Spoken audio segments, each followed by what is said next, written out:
Back when I was young and blindly in love. My sterile husband begged me with just one sentence. Because of that, I threw away my chance to study abroad and agreed to adopt the random stray baby he supposedly found on the side of the road. From that day on, I bled myself dry taking care of this household and raising that kid. I suffered through 30 grueling years. Just when the bastard finally grew up, got married and established his career. Just when I thought I could finally take a breather, I was diagnosed with terminal cancer. Faced with astronomical medical bills, I was just about to comfort my husband and son, telling them not to worry because I had the money to cover it. But instead, they got pissed off. What? What do you mean your money? That's the family's money. This disease is a bottomless fucking pit. Throwing cash at it won't even make a splash. Mom, Dad's right. I still have a whole life ahead of me that needs funding. Stop being so damn selfish. So they teamed up to forcefully drag me out of the hospital. And back home, they fed me cheap painkillers for 10 years and stood by, watching me slowly rot until I took my last agonizing breath. The second I died, my husband joyfully moved his little first love, sweetheart, into my house and the son I raised. He hugged her, crying hysterically, saying how much he regretted not being able to serve his real mother all these years. Only then did it really hit me. My entire life was a sick fucking joke. I had spent decades living a lie, bleeding myself dry just to pave the way for someone else. When I opened my eyes again, I was back on the exact day my boyfriend showed up, holding that stray baby, asking me if we could adopt him. I glared at him and moved to slam the door in his face. Take it to the fucking orphanage. Liam panicked, wedging his foot in the door. Chloe, you can't be serious. I looked at his self-righteous face and let out a dark laugh. Why the hell not? Is dropping it at a safe haven crazier than expecting an unmarried young girl to adopt a random brat? Liam's brows furrowed, seeing my ironclad attitude. His tone softened into that manipulative, sickeningly sweet cadence. Chloe, come on. It's a living, breathing human being. Look how helpless he is, abandoned out in the cold. We're getting married soon anyway. Why not just treat this as a practice run for having our own kid? He spoke with such raw, fake emotion. The exact same bullshit lines I had swallowed whole in my past life. Hearing them now made me want to projectile vomit. But back then I was blindly devoted. My parents were begging me to take my scholarship to Stanford medical school for Liam and this parasitic infant. I shredded my plane tickets. I adopted the kid and married Liam without so much as a wedding ring. From that day on, my life was a relentless cycle of bleeding myself dry for them. And my reward, when I was dying of cancer, they drained my family's trust fund, let me suffocate on painkillers, and spent my fortune living the high life with his secret mistress. And their bastard son, yeah. It's a life and it's a pity. Which is exactly why he belongs at Child Protective Services. I shot back, arms crossed. They have trained nurses, I don't know shit about raising babies. How am I supposed to keep him alive? Liam froze. This was probably the first time in our entire lives I had ever talked back to him. We grew up together, I was his obedient little puppy, always softening my boundaries for his sake, completely losing myself in the process. But he stalled, his eyes darting around before he exhaled like he had a brilliant idea. My mom can help you take care of him. I sneered internally. Help? In my past life, that old bitch helped for exactly 3 days before faking a stroke. I spent the next decade wiping her ass while raising the kid. It wasn't until she died and I saw her medical records that I realized she was perfectly healthy. She just wanted a free slave. I took a deep breath. Liam, I think we need to seriously reevaluate our relationship. You know damn well, my parents are expecting me to leave for California next month. I moved to shut the door again. Liam forced his way forward, his face twisting with desperation. Just then, frantic footsteps echoed down the hall. A guy in a suit sprinted over Liam. Bro, emergency at the firm. The boss needs you right now. His coworker glanced at me and at the squalling bundle in Liam's arms, looking incredibly awkward. I watched this pathetic display with ice in my veins. Ah, this old trick. Liam had called for backup, expecting me to melt like a weak little housewife and say, "Give me the baby, go do your job." He could smoothly dump the bastard in my lap and escape guilt-free. This time I didn't say a fucking word. I just stood there, my hands clasped tightly behind my back. My posture screaming rejection. The coworker kept rushing him. Finally, Liam snapped, shoving the baby into my chest with a look of pure begging. "Chloe, please.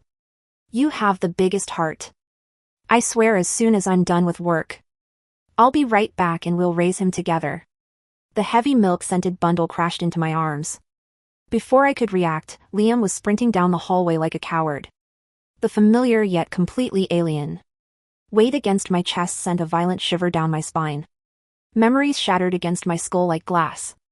Late nights rushing the same kid to the ER with a fever. The tears of joy when he first called me mom. And then the moment when Liam snatched my life-saving painkillers away. While this boy sneered at me from the doorway. "Mom, stop being a drama queen and just die already. You wasted my dad's entire life. Don't drag me down, too." I gave up the world to nurture him. It wouldn't be an exaggeration to say he grew up sucking the literal marrow from my bones. And I raised a sociopathic leech. I stared at the empty hallway, leaving just me and this pathetic, crying infant standing in the doorway. My parents walked out from the living room, their voices laced with confusion. I looked down at the baby, gritted my teeth and made my choice. Early the next morning, aggressive pounding on the front door woke me up. My parents were startled awake, too. Naturally, it was Liam. "Mr. and Mrs. Davis, good morning," he said, breathing heavily. "Liam, a bit early, isn't it?" My mom wasn't a huge fan of him, but out of neighborly habit, she welcomed him. "Haven't had breakfast. Come sit down." The warmer she was, the more panicked Liam looked. I barely stepped inside, his eyes completely ignoring the food. Obsessively scanning the room. "No. No, thank you, Mrs. Davis, I ate. I just came to find Chloe and check on the baby." His eyes finally locked onto me sitting casually at the kitchen island. "Baby," my mom frowned. "Totally lost, Liam." "What baby? Who brought a baby?" Liam froze, his voice cracking with panic. "The little boy, the newborn I brought over yesterday. I left him with Chloe." I slowly peeled my hard-boiled egg, not even bothering to look up. Seeing my chilling calmness, Liam lunged forward, trying to grab my shoulder. "Chloe, where the fuck is the kid?" His rough movement made my dad snap. He slammed his coffee mug down. "Watch your hands, boy. Use your words, Mr. Davis. I swear to God I left a baby with her." Liam was trembling with anxiety. He whipped back to me, practically screaming, "Chloe, where is he?" I smirked, taking a slow bite. "You're awfully worked up over a random stray. Are you sure you aren't shooting blanks? And this isn't your own bastard?" The living room went dead silent. Liam's face twitched violently. "What the hell are you talking about? I told you I found him on the street." "Exactly, so I put him back on the street." "You what?" I stood up, wiping my hands on a napkin. "Since he was a stray, I obviously sent him back to where he belongs." Liam's pupils shrank to pinpricks. "Where did you put him?" "The curb," I said breezily. "Didn't you say you found him out there?" "I left him there on the off chance. His deadbeat parents grew a conscience and came back looking for him." "Are you out of your fucking mind?" Liam grabbed my wrist with agonizing force, his fingers digging into my bones. "Chloe, tell me you're joking." My dad immediately shoved him backward. "Liam, let her go right now." I massaged my red wrist, glaring at him with pure disgust.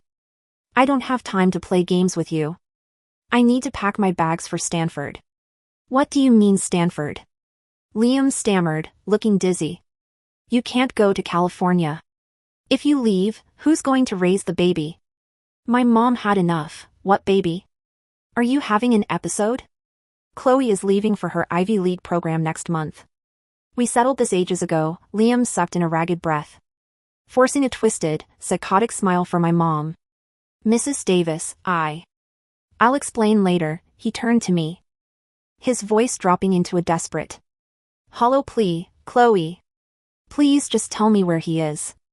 It's a human life. Looking at his entitled, pathetic face, acting like he had the utter right to manipulate my entire existence. My blood boiled. I was just about to slap him across his jaw when the sharp, heavy knock of a police baton against our front door frame shattered the tension. Before Liam could blink, I drove my palm squarely into his cheek. The crack echoed through the kitchen like a gunshot. His head snapped to the side, a red handprint blooming instantly against his pale skin. He stumbled back, clutching his face, looking at me with wide, horrified eyes. That's for grabbing me, I spat, my voice lethal. Police!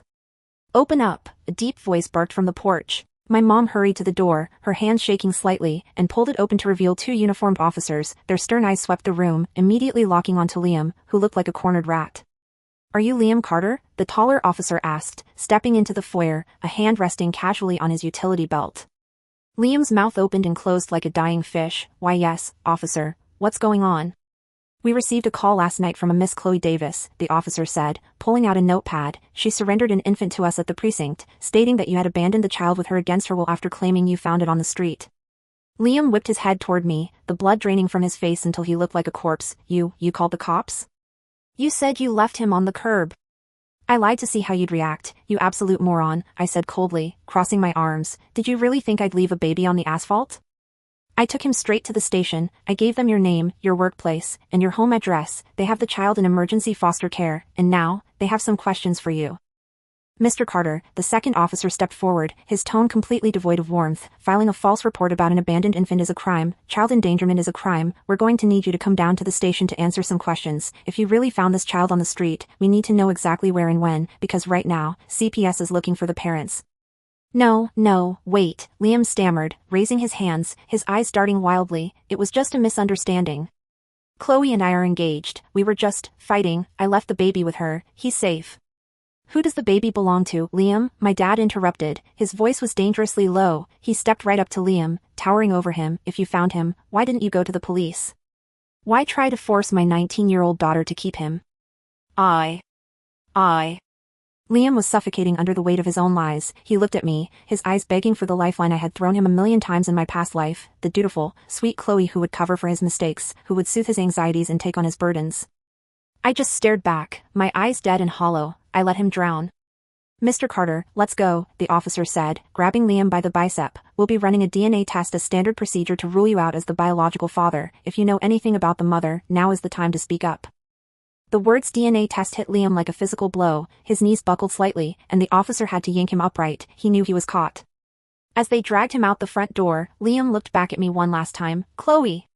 Please. Don't do this to me. Chloe. The door clicked shut, cutting off his pathetic wailing. The house plunged into silence. My parents stood frozen, processing the whirlwind that had just ripped through our kitchen. My mom turned to me, her eyes brimming with a mix of shock and dawning realization. Chloe, she whispered, was it? Yes, I said quietly, leaning back against the counter. The adrenaline was fading, leaving behind a cold, hard resolve. It's his. I don't have proof yet, but I know it. He wanted me to raise the product of his cheating. Mom, he wanted to tie me down so I wouldn't go to Stanford. My dad let out a furious breath, his face turning purple. I'll kill him, I swear to God. I'll ruin his life. You don't have to, Dad, I said, a dark smile tugging at the corner of my lips. He's about to do it for us. The fallout was spectacular, a beautiful, devastating train wreck that I watched from the comfort of my packed bedroom. It took the police exactly 48 hours to break Liam. Terrified of facing felony charges for child abandonment, he caved during the interrogation and confessed everything. The baby wasn't a stray. The baby was the result of a year-long affair he'd been having with his high school ex-girlfriend, Mia. Mia had hidden the pregnancy, dropped the kid on his doorstep, and told him she was leaving the state because she couldn't afford a baby. Panicking, Liam devised his brilliant plan: pretend he found the kid, manipulate my empathy, and trick me into playing mother to his illegitimate son. The local gossip mill caught wind of the police investigation, and the scandal exploded. Liam's pristine reputation as the ambitious, golden boy law clerk vanished overnight. The law firm he worked for, a conservative, image-obsessed establishment, fired him before the week was out, citing moral turpitude in the criminal investigation. CPS tracked Mia down before she could even cross state lines. They dragged her back to face the music, since neither she nor the unemployed, disgraced Liam could prove they had a stable environment for the child. CPS kept the baby in the system for weeks while forcing them to attend parenting classes, submit to drug tests, and jump through humiliating bureaucratic hoops just to get their own son back. During all this, Liam's mother, the old hag who faked a stroke in my past life just to make me her maid, came screaming to our front door. "You ruined my boy," she shrieked, banging her fists against our security screen, "you cold-hearted bitch. You were supposed to marry him. You were supposed to be family." I stood on the porch, a mug of coffee in my hand, watching her melt down. "Family?" I scoffed. "If I married him, I'd be wiping your ass and raising his mistress's brat while he screwed around. Consider this an act of charity, Mrs. Carter. Now you get to spend your golden years raising your actual grandson. Enjoy the sleepless nights." I triggered the sprinklers, and she ran off, screeching curses into the morning air. 3 days later, I boarded a plane to California. I didn't shred my ticket this time. I sat in first class, an upgrade my dad bought me to celebrate my narrow escape, and drank sparkling water, watching the miserable, gray city of my past life shrink into the clouds. For the first time in 2 lifetimes, my lungs felt full. I was free. 10 years later. The rhythmic beeping of the EKG machine was the only sound in the sterile, brightly lit VIP consultation room at Stanford Hospital. I flipped through the digital chart on my tablet, my face an unreadable mask of professional detachment. "Dr. Davis," the resident beside me whispered, "the patient's margins are aggressive, stage 3 hepatocellular carcinoma. It's localized, but given her liver function, she needs a resection, and fast," I concluded, signing off on the tablet. "Prep her for a biopsy tomorrow morning. Let's not waste time." Understood. I walked out of the room, adjusting my white coat. At 29, I was the youngest attending surgical oncologist in the department. I had spent the last decade tearing through medical school and my residency with a singular, burning obsession. I didn't socialize much, I didn't date, I just worked. I knew exactly what cancer looked like, I knew how it smelled, how it felt to rot from the inside out while someone fed you cheap Tylenol. Because of my hypervigilance, I caught my mother's early-stage breast cancer when she was 52. I flew the best surgeons in the country to treat her, paid for everything in cash, and she was in full remission within 6 months. My dad had retired comfortably, and they were currently touring Europe. I had built an impenetrable fortress of wealth, status, and health. As I walked toward my office, the receptionist flagged me down. "Dr. Davis? There's a walk-in at the front desk. They're causing a bit of a scene, demanding to see you." I frowned. "A scene? Call security." "We did, but the man says he knows you. He said to tell you his name is Liam Carter, and that it's a matter of life and death." My footsteps halted. The name felt like a relic from a dusty, cursed tomb. A chill swept up my spine, quickly replaced by a hot, dark surge of anticipation. The universe had a wicked sense of humor. "Hold off on security," I said smoothly. "Put them in consult room 4. I'll be there in 5 minutes." I walked to my office, checked my reflection in the mirror, and smiled. I looked impeccable, designer scrubs, a tailored white coat, an expensive watch gleaming on my wrist. I didn't look like the withered, broken woman who had died on a filthy mattress 10 years from now in a different life. When I pushed open the door to consult room 4, the smell of cheap laundry detergent and stale cigarette smoke hit me first. Sitting on the examination table was Mia. She looked terrible. Her skin was sallow, her eyes sunken into deep, bruised hollows, and her hair was thinning. Standing next to her was Liam. If I hadn't known it was him, I might have walked right past him on the street. At 32, he looked 50, his hairline had completely receded, his shoulders were hunched, and the cheap, ill-fitting suit he wore was frayed at the cuffs. The arrogant, golden boy sparkle in his eyes had been replaced by the frantic, exhausted stare of a beaten animal. Slouching in the corner chair, staring at his phone and loudly chewing gum, was a boy. He was about 10 years old, Noah. The sociopathic leech, the boy who had sneered at me and told me to die faster in my past life. "Liam," I said, my voice cool and even, ringing through the quiet room. Liam jerked his head up. When he saw me, his jaw physically dropped. He took in the immaculate white coat, the aura of authority, the sheer unbothered grace of my existence. For a split second, I saw raw, agonizing regret flash across his face. He realized exactly what he had thrown away. "Chloe," he choked out, stepping forward. He instinctively reached his hand out, as if to touch my arm, but I leveled him with a glare so glacial he froze. He pulled his hand back, swallowing hard. "Dr. Davis, you look incredible." "I'm busy, Liam. Why are you in my hospital?" Mia let out a pathetic sob from the table. "I'm sick, Chloe, I'm really sick." Liam pulled out a crumpled, stained folder from his briefcase. "We saw your name in a medical journal. They said you're the best oncologist on the West Coast. Chloe, please, Mia has pancreatic cancer. The doctors back home gave her 6 months. They said surgery is too risky, but we read you do experimental resections." "I review referrals from other specialists, Liam," I interrupted, not taking the folder. "I don't take walk-ins from people who bypass the front desk, and I certainly don't treat people uninsured, which, judging by the fact that you drove 15 hours instead of flying, I assume you are."